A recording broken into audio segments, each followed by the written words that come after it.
صدر ٹرمپ نے ہفتے کے روز شمالی اور جنوبی کوریا کے درمیان مذاکرات کا سلسلہ پھر سے شروع ہونے کے حوالے سے پر امید لہجہ اختیار کیا اور اس میں امریکی شرکت کے بارے میں دروازہ کھلا رکھا۔ میری پوری خواہش ہے کہ دونوں ممالک کے درمیان بات چیت کامیاب ہو۔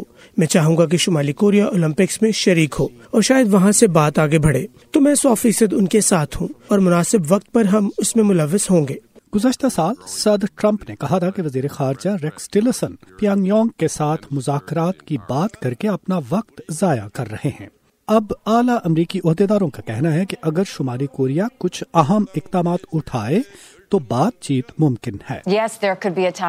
جی ہاں، شمالی کوریا کے ساتھ بات چیت کا وقت آ سکتا ہے، مگر در حقیقت ایسا ہونے سے پہلے بہت سی چیزوں کا ہونا ضروری ہے۔ انہیں جوہری اور میزائل تجربات روکنے ہوں گے، انہیں جوہری ہتھیاروں پر پابندی کے بارے میں بات چیت کے لیے آمادہ ہونا ہوگا۔ تجربات روکنا تو دور کی بات، پیانگ یانگ نے زیادہ دور تک مار کرنے کی صلاحیت حاصل کرنے کے لیے میزائل کے متعدد تجربات کیے ہیں اور ساتھ ہی ساتھ امریکہ مخالف جذبات کو بھی ہوا دی ہے۔ نئے سال کے پیغام میں شمالی کوریا کے رہنما کم جونگ ان نے کہا تھا کہ جوہری ہتھیاروں کا بٹن ان کی میز پر ہے اور پورا امریکہ ان کے میزائل کی رینج میں ہے، جس کے جواب میں صدر ٹرمپ نے کہا تھا کہ ان کے پاس زیادہ طاقتور جوہری بٹن ہے۔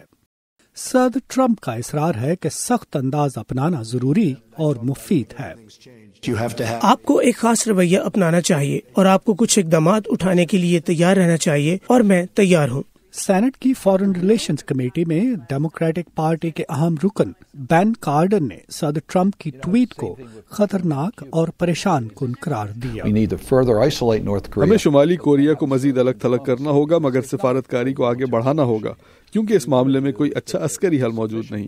ہم کرنا یہ چاہتے ہیں کہ شمالی کوریا پر کافی دباؤ ڈالیں کہ وہ اپنی سمت تبدیل کرے، تو اس کا مطلب یہ ہے کہ حقیقی معنوں میں اس بحران سے نمٹنے کے لیے امریکہ کو چین، جاپان اور جنوبی کوریا کے ساتھ مل کر کام کرنا ہوگا۔ وائس آف امریکہ کے ساتھ ایک انٹرویو میں کارڈن نے شمالی اور جنوبی کوریا کے درمیان بات چیت کو اچھا شگون قرار دیا۔